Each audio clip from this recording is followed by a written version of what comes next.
Hey guys, Toby Mathis here, one of the founding partners at Anderson Business Advisors. And today we're going to be talking about 3 ways to boost our passive income for 2020.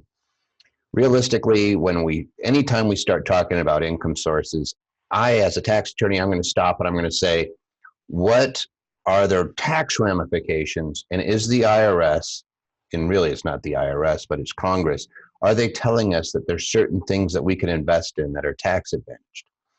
One of the areas that's tax advantaged because of its lack of being taxed with Social Security taxes and Medicare is something called passive income. Now, passive income, I'm just going to use that term to cover everything on the following list: rents, royalties, dividends, interest, capital gains, both short and long-term capital gains. If you just remember that, you're good as gold. What's not on that list is active income. So I just say passive and active. Technically, if you talk to an accountant, they're going to say there's portfolio income and there's some passive income. Yes, they're different. But for our purposes, we're just going to focus in on things that we are not working for, sweat of our brow, because that income is better from a tax standpoint. It's taxed less than when I work hard for my money. And let me give you an example. So when I was growing up, I worked at McDonald's. A lot of us did, right? Now, I earned $4.15 an hour. So it was when I was in high school. And let's say I worked 40 hours in a week, I would expect to get what, 160 bucks? Did I actually receive $160? No way. I had withholding, I had unemployment, I had all these things taken out of my pay. But also included in there was something called old age, death, and survivors benefits, or Social Security and Medicare. And that actually adds up to quite a bit. Now, there's a mistaken belief from people that they're only paying half of that and that their employer's paying half. Well, that is technically true, but that's money that's being allocated to payroll that is going to the government instead of to you. So if it wasn't going to the government, where would it go? It would go to you. And when you're self-employed, they call that a self-employment tax. And that's your Social Security, which is your Medicare and your old age, death, and survivors benefits, the stuff that hopefully is there for us when we retire.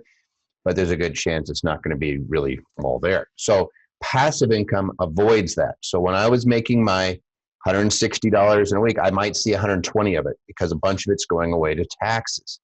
When I make passive income, not only do I not have withholding, but I also do not have Social Security. So I immediately start keeping more of every dollar.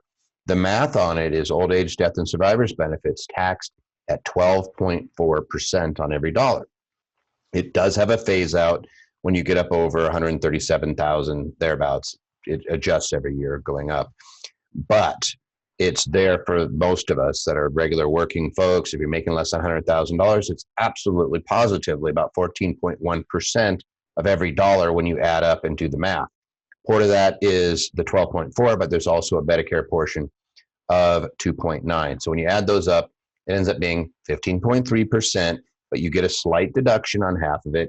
So the math, if you actually look at it, it's 14 cents of every dollar up to about 100, a little bit over 100,000. So it's a little bit more than that. It's 14.1, but just think of it as 14 cents on every dollar and you'll be much happier. It won't give you a headache.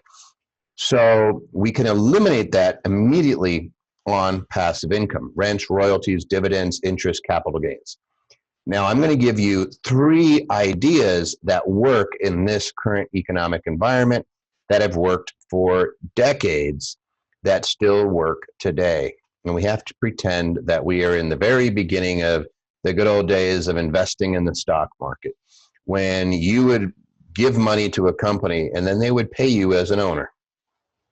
Those days are kind of gone now, but there's still some companies that hang on to that, and it's called paying a dividend.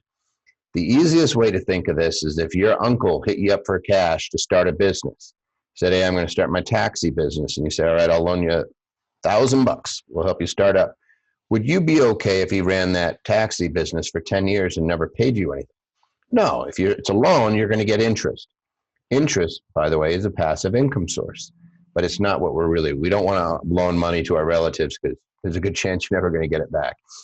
They say that there's no such thing as loaning money to a relative. It's a gift, right? So we're not going to talk about loaning money. We're not in the business of being a bank here.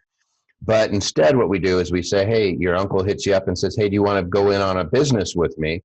50-50, we'll get a taxi and we'll find people to drive the taxi. Fantastic. Now, if the business makes $100, you should get half of it, right? You should get $50. That would be the dividend.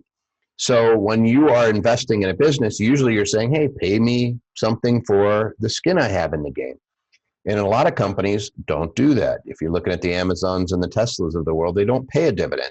But there is a huge group of them that have been doing it for decades. And when I say decades, I mean more than 2, 3, 4, 5 decades. Like Coca-Cola, for example, over 50 years. Procter & Gamble, more than 50 years. Johnson & Johnson, more than 50 years.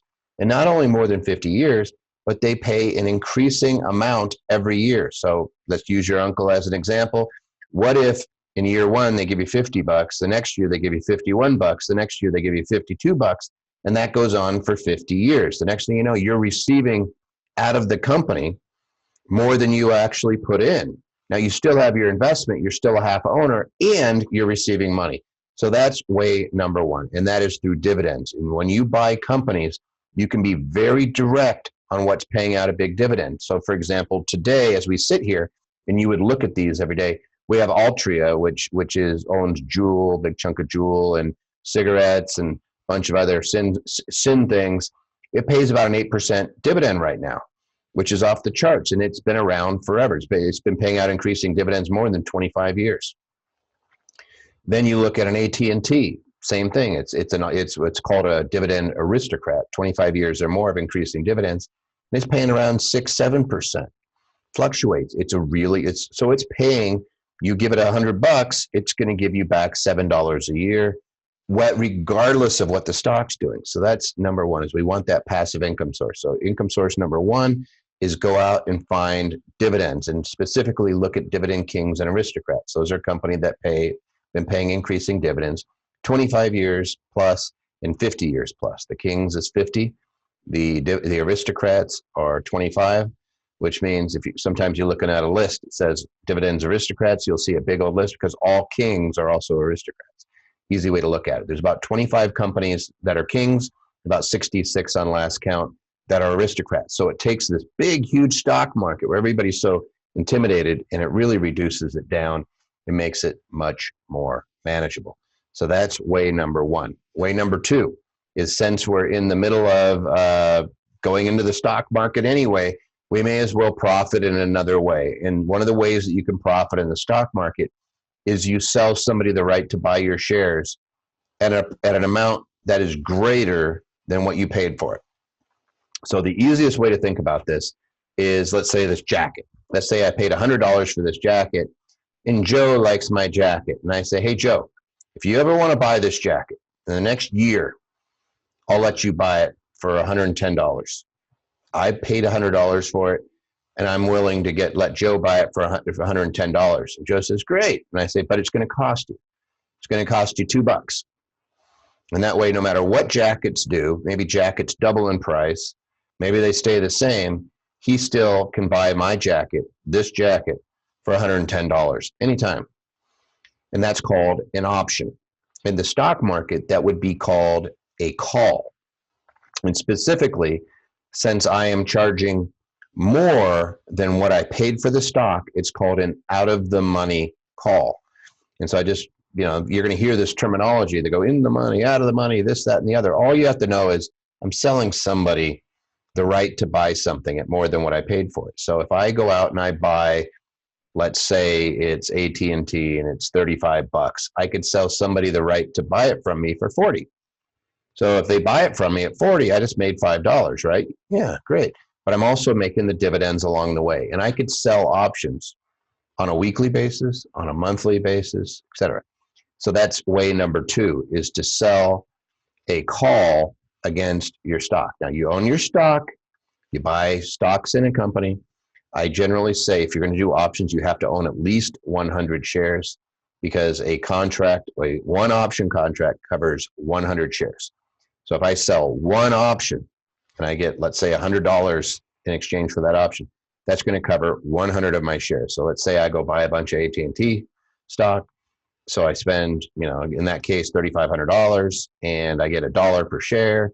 I'm going to get $100 plus If it's a $40 option, they could pay me $4,000 for all my company. So I get 100 plus I get an extra, the difference between what I paid and what I sold it for, which say it goes up to $40 and somebody calls me out. They can buy all my shares for 40. So I made $5 per share plus an extra dollar. So I made $6 per share. So that would mean I made $600 on that investment. And then I do it again or find another company. Or what usually happens most of the time is that option expires worthless, which means I get to keep the $100 and I still own my shares. Free money, right? So that's way number 2, is to sell a call against the company that you own. So we already have dividend. And by the way, dividends are taxed even better than our McDonald's money. Remember at McDonald's, I worked really hard. I had active income, I had self-employment tax, but I also paid tax at my ordinary rate. Dividends are paid at a preferential rate at either 0, 15%, or 20%. If you are in the lowest quarter of taxpayers, let's say if you're married filing jointly this year, less than $80,000, you pay 0 on your dividends. You pay no tax on them, 0, zilch. If you are in the middle level between, let's say you're making between 80 and up to about 500,000, you are at the 15% bracket for long-term capital gains, which is what dividends are taxed as. And then if you are Mr. Rich Guy or Mrs. Rich Gal, and you make more than $500,000, chances are you're going to be paying at the 20%. But that's still better than the top rate for me is 37% on the active money. My McDonald's money, I get taxed a lot higher. So that dividend rate is much better. Now our option money, let's say we make money on options, we still avoid Social Security. We still aren't getting hit as hard as McDonald's, but it is taxed as though I earned money. I'm not being subject to self-employment tax, but it's taxed at what's called my ordinary tax rate, which is whatever tax bracket I'm in. So if I'm in the 22% tax bracket, that's what they're taxed at. If I'm in the 37% tax bracket, that's what it's taxed at. If I'm in the 0, then it's going to be added up. But let's say it's below the standard deduction. I make less than $24,000 a year. I shouldn't be paying anything on it. It ends up being a nice little income source. So we have dividends and we have short-term capital gains from selling options. That's how that's actually taxed. That's 2 passive income sources. The third category is going to be making rents, is going out and buying real estate. And there's 2 ways to get into the real estate market. One is for people that don't have a lot of money to invest, and the other way is for people that have money to invest. Way number 1, low money, is you buy something called a REIT, real estate investment trust. I don't have to buy the real estate itself. I can buy a company that owns a bunch of real estate and it pays me out profit. REITs are required to issue out their profits. I think it's 90% on an annual basis, which means if it makes money, so do you. A very good REIT would be Federal Realty Trust, for example. They've been paying out dividends for more than 50 years, increasing every year. And those dividends are the form of the distribution of the income that's being made off the real estate. And it's all sorts of different types of real estate. It's commercial, it's industrial, it's warehouse, it's buildings, it's all these different things combined into that REIT bucket, and that company is paying you. So if you want to get into that, you could pay for a share. They're less than $100 a share, so you don't have to have a ton of money. Way number 2 to get into real estate is to own your own real estate, and I would suggest you start with something called single family residences. That is where you buy the regular rental, a little house that you rent to somebody. Maybe it's a duplex and you rent it to somebody, but you start off small. Now here's the rub with real estate. I want you to really take this in. Real estate for realtors, they base it on something called comp. The comp is comparable properties. And what they do is they say your property is like this other property over here that sold for $200,000. Therefore, your property is worth $200,000. Erase that thinking. When you are an investor in real estate, you're going to base it off of something called the cap, which means it's called cap rate, which is what you receive in exchange for your investment. So if I invest $1 and I get back 8 cents, that's an 8 cap. If I invest, I'll make it easier. If I invest $100 and I get $8 a year, that's called an 8 cap. I'm getting 8% return. And that's all a cap rate is. It's just telling you, here's how much gross rents I received minus whatever expenses for operating, like paying insurance, paying my property taxes, paying a manager to manage it if I have to have a manager, any repairs, and it gives us a line item called net operating income, which means our net return. So here's an easy calculation tool. Anytime you look at rents, if I can rent something for $1,000, divide it by 2. Just say $1,000 divided by 2, multiply, add it up for the year. So if I can rent something for $1,000, it means it's 12,000 gross rents. Divide that by 2, 6,000 is probably what I'm going to put in my pocket. So that's going to be more than likely my net operating income. Now, if I want to know to get a 10% return, I would just say, well, the max that I would be able to buy that property for, the max I would pay would be $100,000 because I'm making 6,000. So if I want to make 6%, the max I would pay for that property is 100,000. And I know what you guys are already thinking. It's like, wait a second. They have $100,000 houses all over the place. In fact, it's sorely needed. We are really experiencing a housing crunch for low to moderate income housing. In other words, the people that really need it, working class Americans, need housing because everybody's building for rich folks and they're building rentals for this new demographic, which is all the millennials who are making good money but don't want to own their house. And that's a huge amount. There was more than 3 million of those in the last 10 years alone that increased, which it used to be an area that nobody would build rentals for. So now they're all building them for, and they're forgetting about the folks that don't make $75,000 a year. They're forgetting about the $40,000 a year and below folks for sure. There's not enough housing for them. So yes, these houses are there. They're in demand for investors because they're starting to realize these are great cash flow properties, but you could literally buy a house for $50,000, $60,000, $70,000, $80,000, $90,000, and it'll bring in extra cash. In the example I gave you, let's say you had a 6 cap. That means I spent $100,000 buying a house.